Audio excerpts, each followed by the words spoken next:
Hey everybody, and welcome back to Game 2 of EGIdrA vs sixjaxDDE. This is going to be another ZVT on Xel Naga Caverns.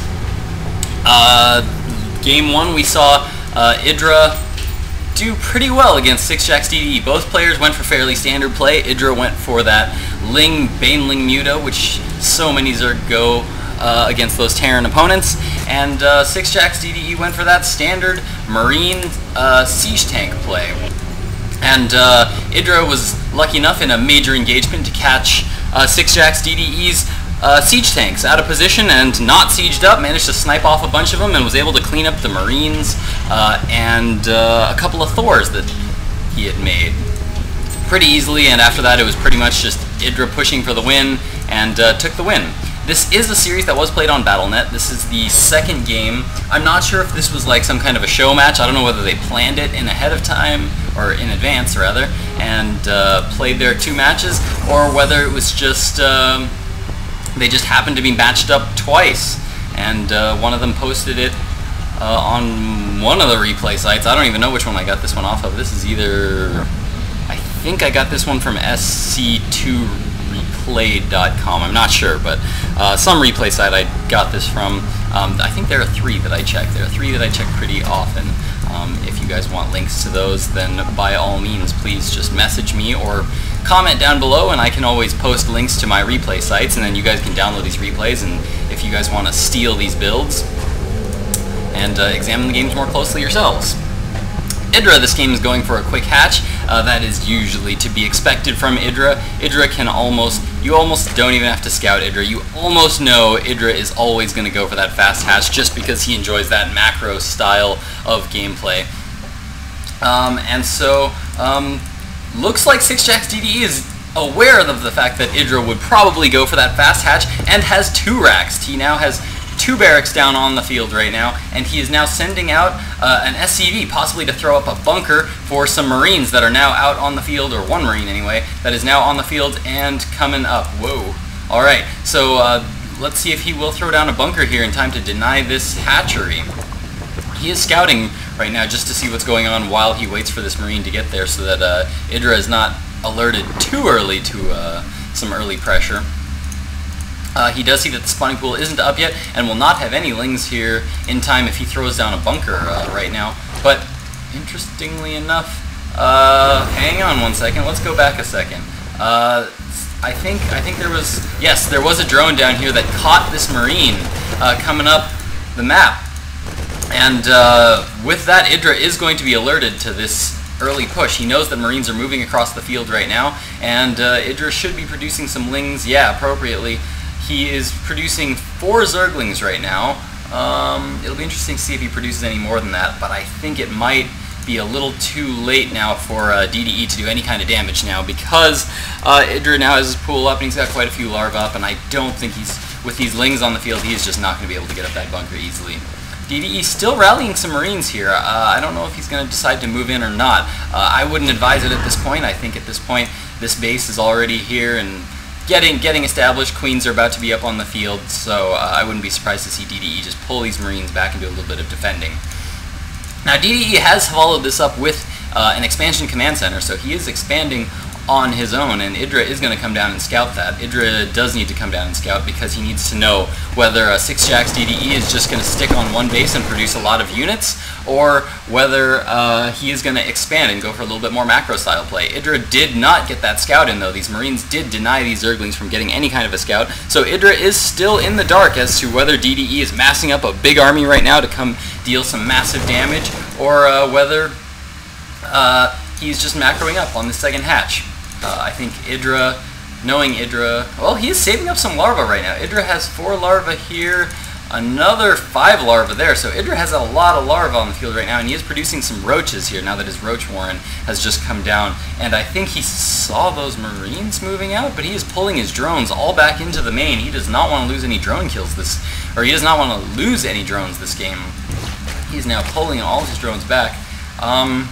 I'm not really sure that was absolutely necessary. He had his roaches coming up on the field, he's got a few lings. He had a lot of larvae here stockpiled, and he still does. That's kind of unlike EGIdrA, to have so many larvae here stockpiled. You definitely don't want to stockpile larvae. Anytime you're stockpiling larvae, that is all more time that those larvae could be drones. You always want those larvae to be drones as much as possible when you are a Zerg macro style player. You want those larvae to be produced not only just to have more units earlier, but you also want them just because as long as those larvae are just sitting there, your hatchery, as long as there are more than 3 larvae, is not producing any more larvae. So that means not only are you losing potential units that you could be gaining, you are also losing future potential units because your hatcheries are just not producing any larvae of their own. And if you're not macroing with those larvae, it doesn't take long at all for you to fall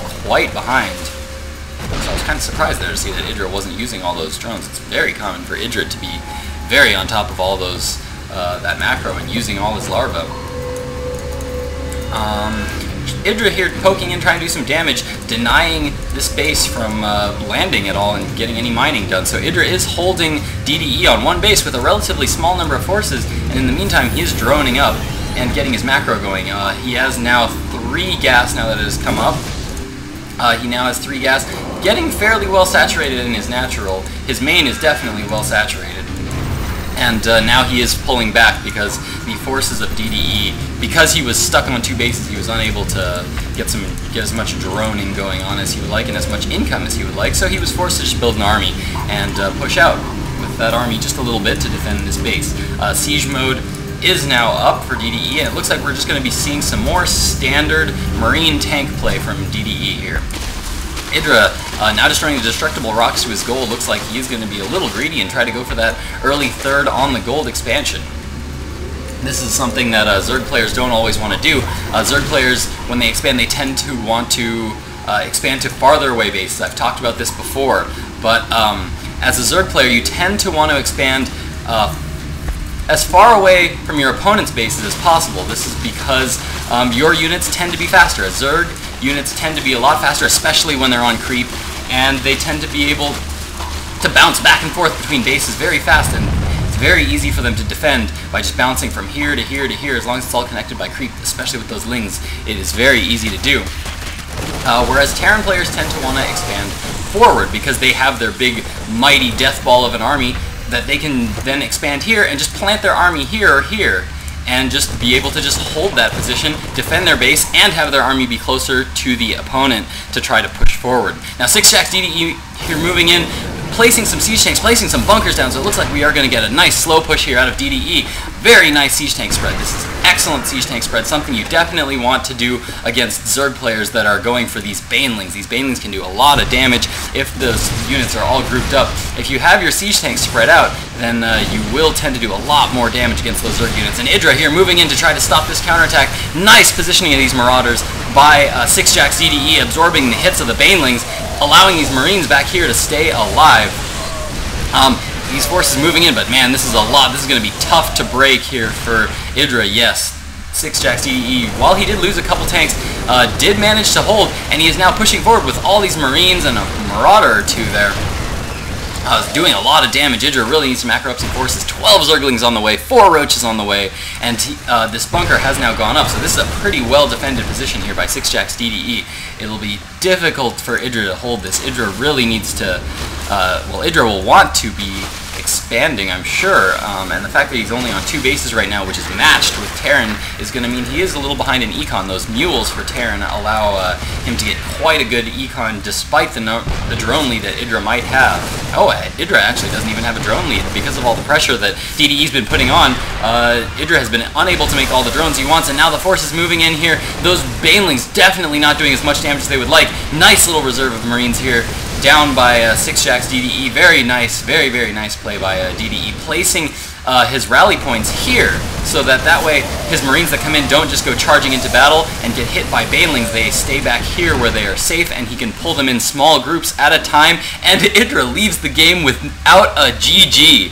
Excellent control there. Excellent, excellent, excellent control by sixjaxDDE. Allowed him to come in here, plant himself down at this position, And good Marauder placement. He actually, I like what he did here. He produced just a few Marauders just to absorb those hits from those Banelings. He would keep those Marauders out in the front ahead of his Marines, where the Banelings would hit the Marauders. Banelings do not do as much damage to Marauders because they do have, they are armored units. And so Banelings don't do as much damage to the Marauders, so those Marauders just soaked up all the damage of those Banelings and allowing the Marines and the tanks to do all that damage to the Roaches. And DDE able to take a very nice win off of EGIdrA there with a very nicely timed, just overall nice push, nice unit composition there, and just a very strong, good positioning here in this choke, and was able to just keep EGIdrA pinned, and EGIdrA knew there was just not much he would be able to do to hold this off on matched bases. So, well played by sixjaxDDE.